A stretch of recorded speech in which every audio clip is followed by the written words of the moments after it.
3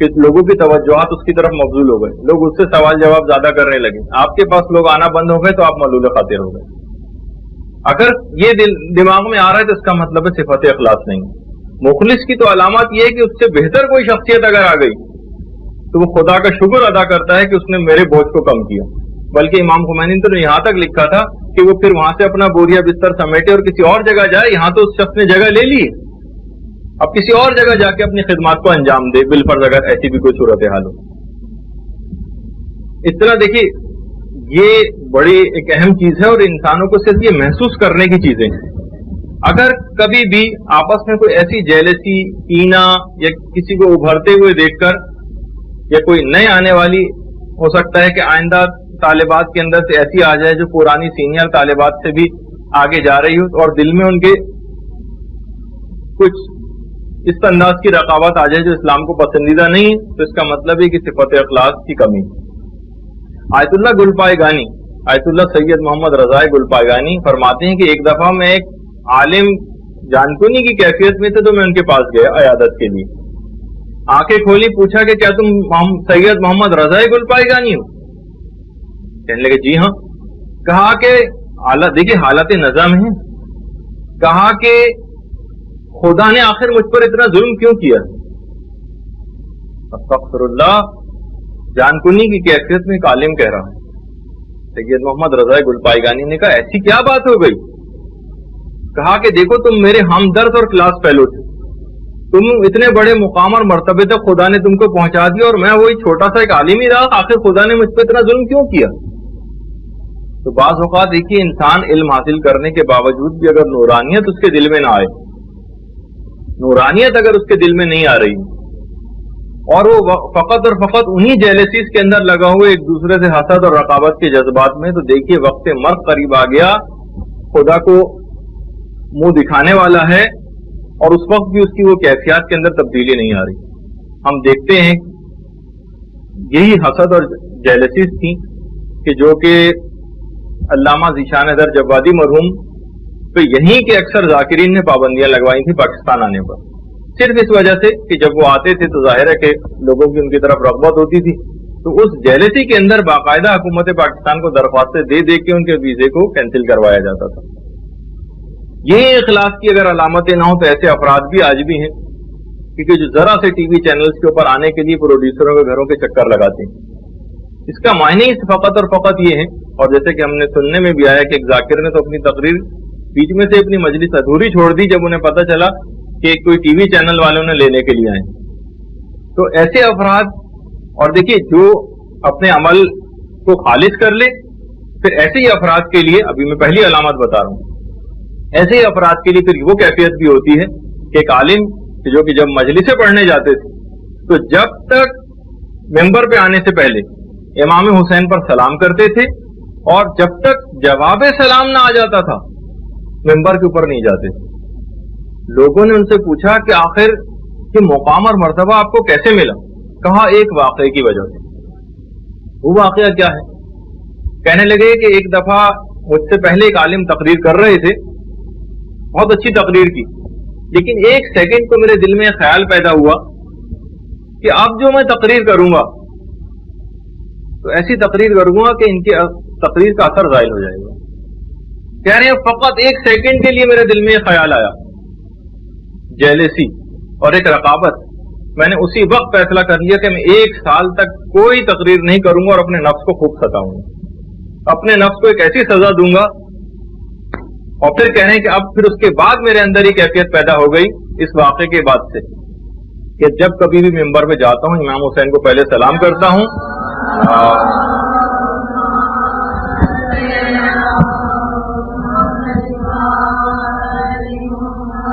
امام حسین کو سلام کرتا ہوں اور جب تک جواب سلام نہ آ جائے جب تک میں ممبر پہ نہیں جاتا, اور اب میں اپنے کانوں سے امام حسین کے سلام کا جواب سنتا ہوں. تو دیکھیے بعض اوقات یہ بھی نوبت اور ایک مرحلہ آ جاتا ہے. تو بہتر اگر شخصیات اگر آ جائیں تو اس کو خوشی ہی محسوس ہو کہ چلے میرا کام آسان ہو گیا, نہ صرف یہ کہ ان سے رقابت کے اندر گرفتار ہو جائے. دوسری علامت فرماتے ہیں کہ اگر بڑی اور معتبر شخصیات اس کی محفل میں آ جائیں تو اس کے بولنے کے انداز میں کوئی تبدیلی نہ آئے، ان کی توجہات کو مبذول کرنے کے لیے اپنی علمی قابلیت نہ بگھارنے لگے، بالکل وہی انداز رکھے کہ جو کہ سطح عمومی والا کی اس طرح عام لوگوں سے گفتگو کرتا ہے، تب پتا چلے گا کہ اس کے اندر اخلاص ہے۔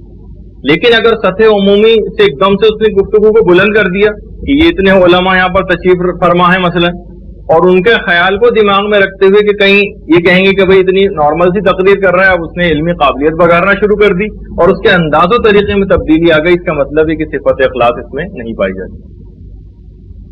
علامت نمبر 3 فرماتے ہیں کہ اگر کبھی ایسے مقام اور مرتبے کے حامل افراد، مجلس سے پڑھنے والی خواتین، درس دینے والے اساتذہ، تبلیغ کے لیے کام کرنے والے واعظین، ذرا سا لوگ اگر ان کے آگے پیچھے چلنے لگیں تو ان کو اس سے کوئی خوشی محسوس نہ ہو، بلکہ پریشان ہو جائیں۔ پیغمبر اسلام، مولا کائنات وغیرہ کی تمام سیرتوں میں یہ بات ملتی ہے کہ وہ سخت ناپسند کرتے تھے اپنے اطراف میں لوگوں کا اس انداز سے چلنا، تو اس کے انداز میں اگر کوئی تبدیلی آ رہی ہے اور اس طریقے سے گزرا جا رہا ہو کہ جس طریقے سے پریزیڈنٹ آف پاکستان گزرتے ہیں شٹل سروسز کے ذریعے، بہرحال اگر ان کے اپنے دل و دماغ کے اندر ایسی چیز نہیں ہے اور ویسے ہی ان کو خود بخود پروٹوکول مل رہا ہے تو ایک الگ بات ہے، لیکن خود ان کو اس سے کوئی خوشی محسوس نہ ہو اندرونی طور پر، علماء کو اپنے انداز سے لے کر جانا اور ان کی حفاظت کرنا وہ ایک الگ چیز ہے، لیکن ہر شخص اپنے اندر اس کیفیت کو محسوس کرے۔ اگر وہ یہ چاہ رہا ہے کہ بھائی، اکثر میں نے آپ کو مثال بھی دی کہ ہمارے اساتذہ میں اکثر ایسے جگہوں کے اوپر انہیں جانا پڑتا تھا کہ لوگ گدا گاڑی تک پہ لینے کے لیے ان کو آئے ایک جگہ سے دوسری جگہ لے جانے کے لیے، اور اس پہ بھی بیٹھ کر گئے۔ یہ نہیں ہے کہ میرے لیے مرسیڈیز کار ہونی چاہیے اور مجھے یوں پروٹوکول ہونا چاہیے اور مجھے یوں گھر سے لینے والے آئیں اور پھر میں اس کے بعد جاؤں گی مجلس پڑھنے کے لیے، یہ ہرگز بھی نہیں ہونا چاہیے۔ اگر کبھی بھی ایسا کوئی انداز، کوئی ذوم باطل پیدا ہو گیا ہے تو پھر اس کا مطلب یہ ہے کہ صفت اخلاص نہیں پائی جاتی۔ اچھا، اتنا اور تھوڑا سی اب جیسے کہ ہم اپنی گفتگو کو آگے بڑھا رہے ہیں، اتنی بات اور بیان ہو جائے تاکہ کوئی کنفیوژن اس سلسلے میں نہ رہے کہ جتنی بھی ہم عبادات انجام دیتے ہیں اگر اس کے اندر کوئی نشاط کی کیفیت پیدا ہو جائے، مزہ آنے لگے، خود مدرسے آنے میں ایک لطف آنے لگے، انعامات ملنے پر ایک خوشی محسوس ہونے لگے، تو کیا یہ صفت اخلاص کے منافی ہے؟ تو اس کا بھی ایک طریقہ علماء نے بتایا ہے کہ اگر عمل کی مقدار میں اور عمل کے معیار میں کوئی فرق نہ آ رہا ہو، اور پھر چاہے جتنے بھی مزے آپ کو آتے رہیں اس سے کوئی فرق نہیں پڑے گا۔ اگر عمل کی مقدار اور معیار میں فرق آنے لگے، بعض اوقات دیکھیے یہ بھی ہوتا ہے کہ علم حاصل کرنے کے شوق اور لگن کسی وجہ سے مدرسہ چھوڑنا بھی پڑ گیا، تب بھی آپ کے علم حاصل کرنے کی لگن کم نہیں ہونی چاہیے اگر آپ کے اندر اخلاص پایا جاتا ہے۔ اس وقت جبکہ اتنی زیادہ سہولتیں آپ کو میسر ہیں، علماء، درس، کیسٹ، کتابیں، انٹرنیٹ، بڑے بڑے مراجع سے آج استفتاء کریں اگلے دن جواب آئے گا، اتنی کانٹیکٹ لوگوں کے ہیں، ایک فون کریں اسی وقت جواب لے لیں، ہر کچھ موجود ہے۔ اس موقع کے اوپر بھی انسان اگر علم دین حاصل کرنے میں کوتاہی کرے تو اس سے زیادہ کبھی ایسا موقع تاریخ اسلام کے اندر نہیں گزرا جب اتنی آسانیاں پیدا ہو گئی، اور انشاءاللہ جب آگے مرحلہ چلے گا تو اور آسانیاں بھی پیدا ہوں گی، تو اب تو یہ عذر بالکل ختم ہو گیا۔ تو بہرحال اگر معیار میں کوئی فرق نہیں آ رہا ہے تو اس کا مطلب ہے کہ صفت اخلاص پائی جاتی ہے۔ چھٹے امام کے پاس ایک صحابی آئے، اللہم صل علی محمد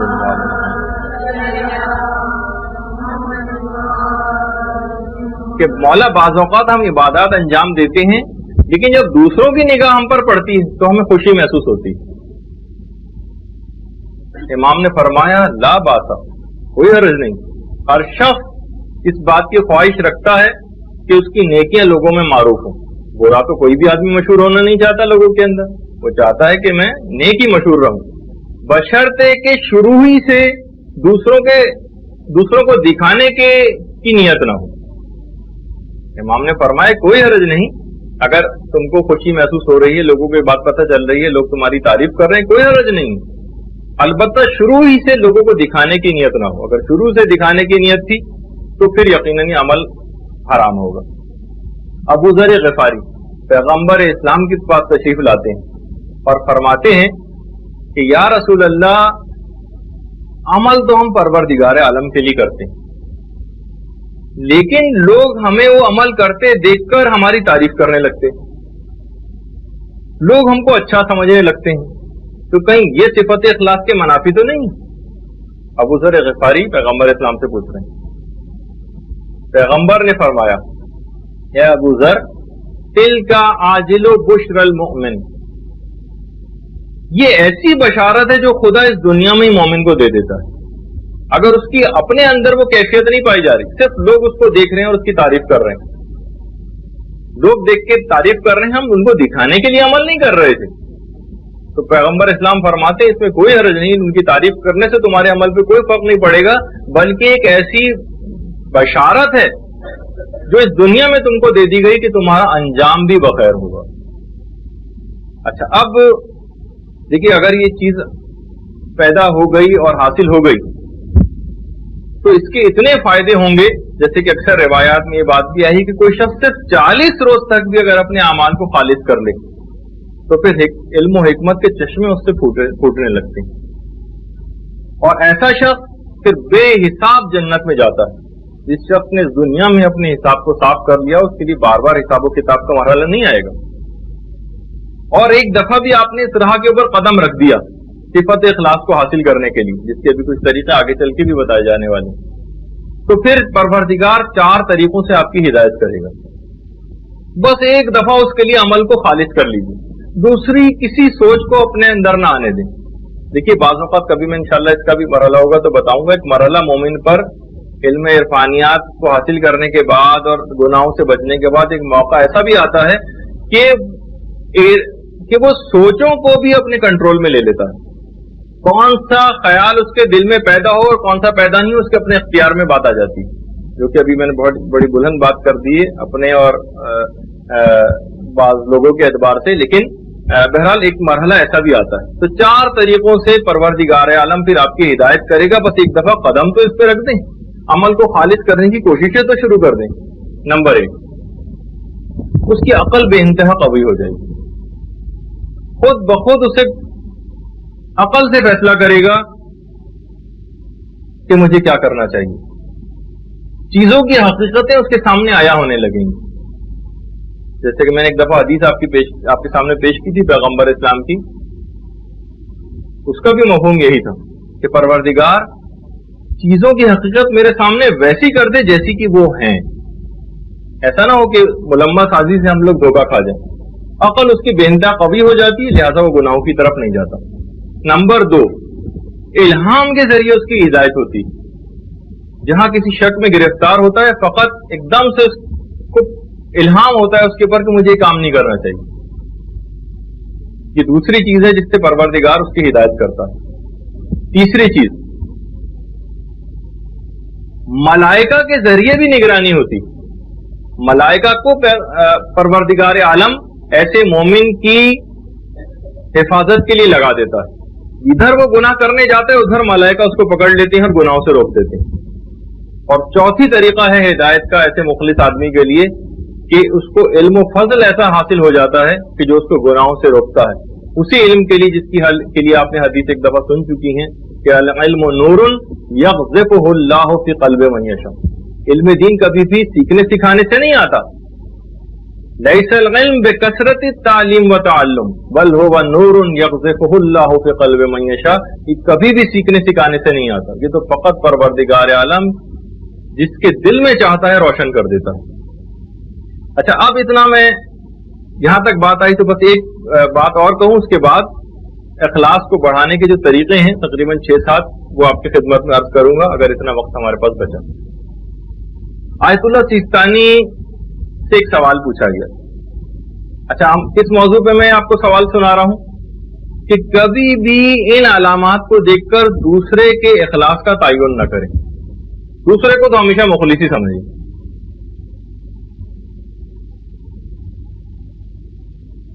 ایک سوال پوچھا کہ آپ یہ بتائیے کہ کوئی شخص اگر داڑھی منڈا ہو تو کیا، اور اس کے ساتھ وہ نماز بھی پڑھ رہا ہو، داڑھی منڈا ہوا شخص نماز پڑھ رہا ہو، تو کیا منڈی ہوئی داڑھی کے ساتھ قصد قربت ممکن ہے؟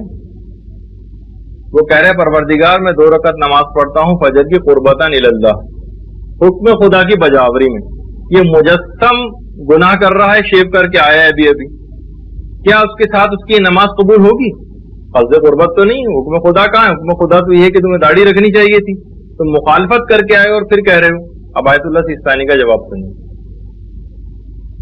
کہنے لگے کہ یہ چیز ایک ایسی ہے, ہمارے پاس کوئی ہارڈ اینڈ فاسٹ رول ایسا نہیں ہے جس سے ہم لوگوں کی عبادات کے متعلق یہ حکم لگا سکیں کہ ان کی عبادت قبول ہوئی یا قبول نہیں ہوئی.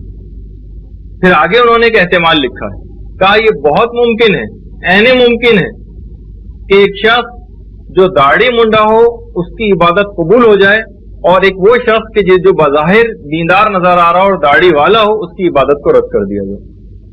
یہ ہم ہوتے کون ہیں حکم لگانے والے کہ فلاں شخص مخلص ہے یا مخلص نہیں. بس ہر شخص اپنی حد تک ان تمام علامتوں کو رکھے. جس طریقے سے ایک دفعہ ہمارے غرور و تکبر کے موضوع پہ شاید گفتگو ہوئی تھی, تو اس وقت بھی شاید یہ بات آئی تھی کہ یہ جتنی علامتیں غرور و تکبر کی بتائی جا رہی ہیں, ہر شخص اپنے اندر تلاش کرے. ہو سکتا ہے کہ وہ کلف لگے ہوئے کپڑے پہن کے جا رہا ہو اور اپنے آپ کو گندگی سے بچا رہا ہو, آپ سوچیں گے بھائی تو بہت ہی مغرور ہے. جی نہیں, وہ عادتاً ایسا کر رہا ہے, وہ نفاست پسند ہے, وہ مغرور نہیں. آپ نے کیسے سوچ لیا اس کو؟ تو خیر اسی انداز سے صفت اخلاص کے اندر بھی آپ کو اس بات کا خیال رکھنا ہے. اب آ جائیے کون سے ایسے طریقہ کار اختیار کیے جائیں کہ جس سے ہمارے اندر اخلاص پیدا ہونے لگا. ابھی تمام اخلاص کی علامتیں نہیں بتائی میں نے, کیونکہ وقت اتنا کم ہے, ہم انشاءاللہ اگلی نشست میں, لیکن یہ کہ آج کی حد تک کچھ گفتگو آگے بڑھ جائے. اخلاص کو ہم کیسے بڑھائیں, یا اخلاص کو پیدا کیسے کریں؟ جو سب سے پہلا طریقہ ہے جس کو ہم اکثر جب کبھی اس قسم کے طریقہ کار بیان ہوتے ہیں تو لوگ سوچتے ہیں کہ بھائی یہ تو کوئی ایسا خاص طریقہ نہیں ہوا. پروردگار سے رو رو کر اخلاص کے لیے دعا کریں.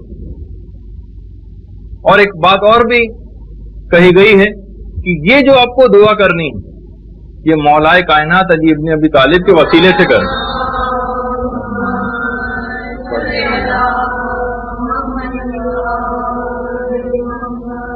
ان کے بس ان مولائے کائنات کیا ان کا اخلاص اور کیا ان کے اندر نورانیت, ان کے وسیلے اور واسطے سے اگر دعا کی جائے گی صفت اخلاص کے لیے تو وہ پیدا ہو کر رہے گی. بلکہ ایک دفعہ مولا کی بڑی عجیب و غریب حدیث, ایک دفعہ پیغمبر اسلام کے پاس آیا اور کہا کہ یا رسول اللہ, آپ خدا سے سفارش کر دیجئے کہ پروردگار میری مغفرت کر دے. کیسا عجیب و غریب سوال ہے.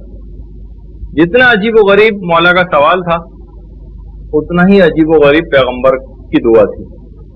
پیغمبر نے ہاتھ دعا کے لیے بلند کی کہ کہا کہ اے پروردگار, تجھ کو علی کے حق کا واسطہ تو علی کی مغفرت فرما. مولا کہنے لگے یا رسول اللہ, میں نے آپ سے مغفرت کی دعا کرنے کو کہا تھا, آپ نے میرے ہی حق کا واسطہ خدا کو دے دیا. کہا کہ علی میں کیا کروں, تم سے زیادہ محبوب پروردگار عالم کو کوئی ہے بھی تو نہیں.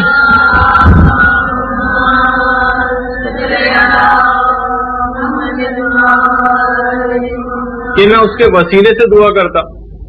تو بہرحال ایسی شخصیت آپ کے پاس موجود ہے, اس کے وسیلے سے جو اخلاص کے کمال تک پہنچا ہوا ہو, اس کے وسیلے سے اگر آپ دعا کریں گے تو کیوں دعا قبول نہ ہو. یہ پہلا ایک طریقہ ہے جس پہ ہم بہت وقت کم دے رہے ہیں, لیکن یہ کہ آپ خود اس کے اندر سے پھول بوٹے جو ہے وہ پیدا کریں. اچھا, دوسری چیز, دوسرا طریقہ, اور یہ طریقہ بتایا ہے شہزادی کونین حضرت فاطمہ الزہرا سلام اللہ علیہ.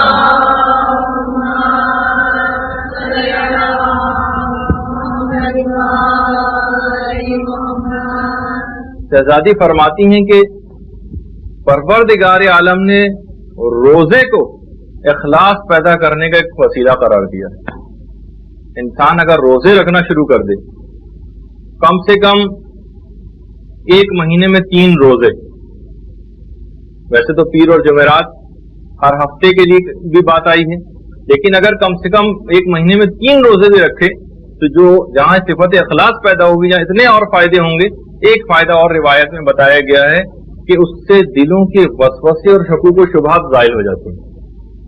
ایک مہینے میں اگر کوئی بھی شخص 3 روزے رکھے گا تو بہرحال روزہ ایک ایسی چیز ہے جس کے اندر جس کو انسان کرتا رہے تو ہر وقت اس کو صرف پروردگار عالم کا خیال روکے رہتا ہے روزہ توڑنے والی چیزوں سے. ہر وقت جب وہ باخدا رہے گا تو خود بخود اس کے اعمال میں اخلاص پیدا ہو جائے گا. یہ دوسرا طریقہ ہے. تیسرا طریقہ جس پہ علماء نے بہت زور دیا ہے, ائمہ معصومین بہت زور دیتے رہے ہیں, وہ ہے درس اخلاق میں پابندی کے ساتھ شریک ہونا. یہ ایک ایسی چیز ہے کہ اس زمانے کے جو سب سے مشہور محلے میں اخلاق گزرے ہیں, آیت اللہ محمد حسین طباطبائی, ان کے متعلق یہ بات ملتی ہے کہ جس وقت وہ نجف اشرف آئے تھے, جوانی کا دور تھا, علمی تبحر بہت زیادہ اس وقت بھی تھا, لیکن ان کو سمجھ نہیں آ رہا تھا کہ میں کس جگہ جا کر درس اٹینڈ کروں. تو سید علی شوستری اس زمانے میں علم اخلاق کے بہترین استاد تھے. وہ خود ان کے پاس آئے اور کہنے لگے کہ اگر کوئی شخص 20 سال بھی ایک اچھے اخلاق کے استاد کی تلاش میں گزار دے تو اس نے کوئی نقصان نہیں اٹھایا. اگر تم ایسے ہی اپنے لیے استاد تلاش کر بھی رہے ہو تو تم نے کوئی نقصان نہیں اٹھایا, جو اتنا ٹائم اگر لگ بھی گیا ہے. تم ایسا کرو کہ میرے درس اخلاق کے اندر آیا کرو. سید علی شوستری خود آیت اللہ محمد حسین طباطبائی کے پاس آئے تھے اور اگلے دن سے آیت اللہ طباطبائی نے ان کا درس اخلاق جوائن کر لیا. اور اس کے بعد پھر انتقال کے وقت تک محمد حسین طباطبائی کہتے رہے کہ آج میں جو کچھ بھی ہوں اور جو مقام بھی میں نے حاصل کیا سید علی شوستری کے درس اخلاق سے حاصل کیا. تو درس اخلاق کی دعوت دینا اور ان کو اس کے اندر لے کر جانا اتنے بڑے مقام تک آیت اللہ طباطبائی کو پہنچا گیا اور انہوں نے اپنی راہ پر ان کو لگا لیا. تو اس سے آپ اندازہ لگائیے, اسی اعتبار سے اخلاقی کتب کا مسلسل مطالعہ, اخلاق کو درست کرنے والی احادیث معصومین کا مسلسل مطالعہ جس میں ایک دن کا بھی ناغہ نہ ہو, اور درس اخلاق کیسٹ کے ذریعے اب اتنی آپ کو سہولت مہیا ہو گئی ہے, ایک سے ایک عالم کے کیسٹ اویلیبل ہیں, آپ ان کو لے جا کر سنیں اور روز اپنے آپ کو جب آپ ان کی باتیں سنیں گی تب یہ صفت آپ کے اندر پیدا ہوتی چلی جائے گی. جہاں آپ غفلت اختیار کی اور ان چیزوں سے اپنے آپ کو دور کیا, صفت اخلاق کم ہوتی چلی جائے گی. نمبر 4, راہ خدا میں مال کو خرچ کرنا. یہ اخلاص پیدا کرواتا ہے. دیکھا آپ نے کہ کہاں سے چیز کہاں جا رہی ہے. پروردگار عالم قرآن میں فرماتا ہے خذ من اموالہم صدقہ تطہرہم وتزکیہم. اے رسول ان کے اموال سے صدقہ لیجئے. اگرچہ اس کا معنی مفہوم کچھ اور بھی ہیں, لیکن میں جو ابھی آپ کے سامنے معنی پیش کر رہا ہوں, اے رسول ان کے اموال سے صدقہ لیں. خذ من اموالہم صدقہ, اس کا نتیجہ کیا ہوگا؟ تطہرہم وتزکیہم, یہ لوگ پاک و پاکیزہ ہو جائیں گے اور ان کا تزکیہ نفس ہو جائے گا. آپ نے دیکھا کہ مال خرچ کرنے سے خدا کی راہ میں تزکیہ نفس بھی ہو رہا ہے اور انسان پاک و پاکیزہ ہو رہا ہے, اس کے تمام اعمال کی تطہیر ہو رہی ہے اور وہ اخلاص کے مرتبے تک پہنچ رہا ہے. کیونکہ دیکھیے اگر جتنی بھی جس کی حیثیت ہے, اس میں ہمیشہ جب بھی مال خرچ کرنے کی بات آتی ہے تو لوگ دماغ میں امیر کبیر لوگ لے کر آ جاتے ہیں. نہیں, آپ کی اس وقت جو حیثیت ہے اس وقت دیکھا جائے گا کہ آپ کتنا مال خدا کے لیے خرچ کر رہے ہیں. ہو سکتا ہے کہ کسی حیثیت فقط 100 روپے ماہانہ کی ہو اور وہ نہیں خرچ کر رہا ہے اس کے مطابق. دیکھیے اگر یہ مال خرچ نہ کیا اپنی حیثیت کے مطابق دینی کاموں میں, تو جب وقت مرگ آئے گا تو قرآن میں ایک باقاعدہ ایک آیت ہے جس کا اصل مفہوم انشاءاللہ اس وقت پیش کیا جائے گا اگر آپ نے اس چارٹر کو منظور کر لیا جس کے نتیجے میں موت کے سلسلے میں ہم دروس دینا شروع کریں گے, تو پھر وہ آپ کے سامنے تفصیل آئے گی. اور منظور نہیں کیا تو خیر وہ بات ہی رہ جائے گی. تو قرآن میں یہاں تک بات آئی, ربی لولا اخرتنی الی اجل قریب فاصدق واکن من الصالحین. پروردگار جب ان لوگوں کے موت کا وقت قریب آتا ہے تو کہتے ہیں پروردگار تو اتنی مہلت ہمیں کیوں نہیں دیتا, فاصدق, تاکہ ہم صدقہ نکال دیں, واکن من الصالحین, اور صالح لوگوں کے اندر شامل ہو جائیں. تو یہ بات مرتے وقت تک, یہ اس وقت انسان جب نزع کی کیفیت پیدا ہو جائے گی اس وقت بھی پروردگار سے کہے گا پروردگار کاش میں اس وقت صدقہ نکال دوں اور صالح لوگوں کے اندر سے ہو جاؤں. جب بھی کبھی صدقات دینے کی باری آتی ہے تو ایک بات اور بھی دماغ میں رکھیے, اکثر یہ ہوتا ہے کہ بھئی لوگ اتنی زیادہ باریک بینی کے اندر چلے جاتے ہیں، ہم کس کو صدقہ دیں کس کو نہ دیں. آج کل بہت زیادہ چیٹر لوگ بھی ہو گئے اور فلاں، اور ایسی چیز کو پہچاننا بہت مشکل ہو گیا ہے. اور بعض اوقات لوگ اتنے حیران و سرگردہ ہیں کہ بعض اوقات یہاں پہ مدرسے بھی آتے ہیں چیز معلوم کرنے کے لیے. ایک صاحب ایک دفعہ آئے تھے، میں سن رہا تھا کہ وہ آ کے صرف یہی چیز بار بار پوچھ رہے تھے کہ آخر کوئی ایسا طریقہ بتائیے کہ ہم یہ پہچان سکیں کون شخص مستحق ہے اور کون مستحق نہیں. بالکل یہی سوال چوتھے امام سے آ کر ان کے ایک صحابی نے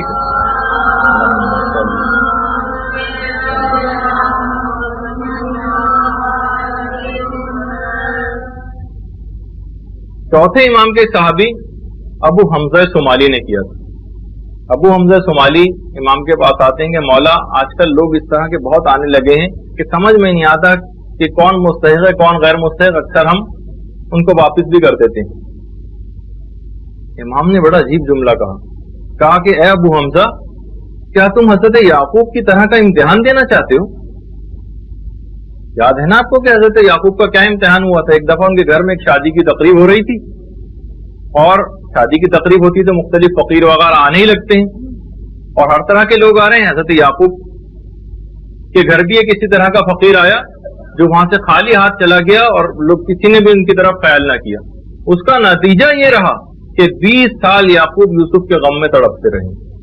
تو کبھی بھی آپ اس چکر میں نہ آئیے گا شیطان کے کہ مستحق کو جائے اور غیر مستحق کو نہ جائے اور فلاں چیز ہمیشہ آپ کو دینا. میں بہت ابھی اس مسئلے کی باریکی میں تو نہیں جا رہا، لیکن بس ایک آپ کو کا جو مقصد ہے پروردگار عالم کو خوش کرنا ہے، یہ اس بات کی تحقیقات کرنا نہیں کون مستحق ہے اور کون مستحق نہیں، اگرچہ اس کی تھوڑی سی تفصیل اور بھی ہے. کیونکہ دیکھیے کوئی ایسا موقع نہ آنے دیں کہ جس میں آپ امتحان میں گرفتار ہو جائیں اپنے کسی عمل کی وجہ سے. اس میں بھی مومن بہت ہوشیار رہنا چاہیے. باقاعدہ کسی کتاب میں پڑھ رہا تھا مقدس اردبیلی کا ایک واقعہ. مقدس اردبیلی اپنے تقوی و پرہیزگاری میں، جن میں پوری زندگی کہا جاتا ہے نہ صرف کوئی حرام کام بلکہ کوئی مکروہ کام بلکہ کوئی مباح کام بھی نہ کیا تھا، یا تو واجب کرتے تھے یا مستحب کرتے تھے ساری زندگی. مقدس اردبیلی کے پاس ایک دفعہ ایک عالم نے ان سے سوال کیا کہ بتائیے اگر کوئی انتہائی حسین و جمیل عورت آپ کو بالکل تنہائی میں ایسی جگہ پر مل جائے کہ جہاں کوئی دیکھنے والا نہ ہو، تو آپ کا اس وقت ریئیکشن کیا ہوگا؟ اصولاً دیکھا جائے تو محمد مقدس اردبیلی کو یہ بات کہنی چاہیے تھی کہ نہیں میں اپنے تقوی سے گناہ سے بچ جاؤں گا، نہیں، بلکہ کہا کہ پروردگار میں پناہ مانگتا ہوں خدا کی کہ خدا ایسا موقع اور امتحان ہی مجھ پر نہ آئے. کبھی بھی انسان اپنے اس کے اوپر وہ نہ کرے کہ میں بہت ساری چیزیں ایسی ہیں کہ آج کل نوجوانوں کے اندر مثلاً چیٹنگ کرنا بہت اپنے اوپر کہ ہمیں اپنے اوپر بہت اعتماد ہے، جناب ہم نامحرموں سے ہنسی مذاق کر لیں گے تو ہماری کیفیت پہ کوئی فرق نہیں پڑا، ہم کسی گناہ میں گرفتار نہیں ہوں گے، ہم مثلاً چیٹنگ پہ بات کر لیں گے تو کوئی حرج نہیں، ہم مثلاً نامحرم کزنس کے ساتھ ہنسی مذاق کریں گے تو ہم پہ کوئی فرق نہیں پڑے گا. نہیں، انسان کبھی بھی اپنے نفس کے اوپر بھروسہ نہ کرے، اور ہمیشہ جو اسلامی حدود مقرر کی ہیں پروردگار عالم نے بس وہاں تک اپنے آپ کو رکھے. تو بہرحال یہ ایک بات آپ کے سامنے پیش کی گئی. تو اس میں کتنی ابھی تک 4 طریقے بیان ہوئے. راہ خدا میں مال کو خرچ کرنے سے بات شروع ہوئی تھی، یعنی جو چوتھے نمبر کا طریقہ بتایا تھا کہ جس کے ذریعے تزکیہ نفس انسان کا ہوتا ہے اور صفت اخلاص پیدا ہوتی ہے. اس کے بعد 5ویں چیز جو کہ بہت ہی عام ہے، ہم جلدی بس اس موضوع کو مکمل کر رہے ہیں. 5ویں چیز اگرچہ ہے ذرا مشکل تھا جملہ لیکن سن لیجئے گا، استحضار آیت الم یعلم بان اللہ یرا. آیت اللہ محمد حسین طباطبائی سے جب بھی کوئی علماء آ کر کہتے تھے آپ ہمیں کوئی نصیحت کریں، ہمیشہ صرف ایک آیت پیش کرتے تھے، الم یعلم بان اللہ یرا. ابھی تک تم لوگوں کو اس بات کا علم نہیں ہے کہ خدا تمہارے تمام اعمال کو دیکھ رہا ہے. علم یعلم، ابھی تک تم لوگوں کے علم میں یہ بات نہیں آئی کہ خدا تمہارے تمام اعمال کو دیکھ رہا. بس کہہ رہے تھے یہ آیت یہ نصیحت کے لیے بہت کافی. امام خمینی سے بھی جب اکثر پوچھا جاتا تھا کوئی نصیحت کرے تو اس والی آیت کو پڑھتے تھے، علم یعلم بان اللہ یرا.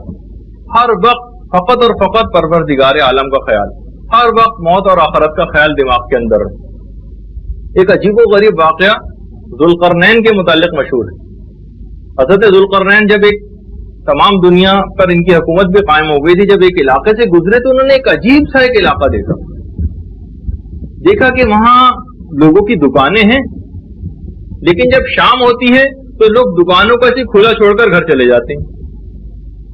پورے علاقے کے اندر کوئی قبرستان نہیں, اور ہر شخص نے اپنے گھر کے آگے اپنے عزیزوں رشتہ داروں کی قبریں بنائی ہیں, اور ہر قبر کے اوپر جو عمر لکھی ہے وہ مرنے والے کی, کسی کی 20 سال لکھی ہے, کسی کی 15 سال لکھی ہے, کسی کی 5 سال لکھی ہوئی. کہا کہ یا اللہ یہ کیا ماجرا ہے, ایسی جگہ تو میں نے کبھی نہیں دیکھی. جب لوگوں سے استفسار کیا انہوں نے تو لوگوں نے کہا ہمیں ہر وقت یہ جو ہم نے اپنے گھروں کے آگے اپنے رشتہ داروں کی قبریں بنائی ہیں, ہم نے کسی قبرستان میں نہیں بنائی ہیں, تاکہ ہر وقت ہمیں اپنا انجام آنکھوں کے سامنے رہے اور ہر وقت خدا ہم کو یاد رہے. اس وجہ سے ہم اپنے گھروں کے سامنے اپنی رشتہ داروں کی قبریں بنائی ہوئی, اور اسی وجہ سے کوئی دکاندار کوئی خیانت کرنے کا کسی کے دل میں خیال بھی نہیں آتا.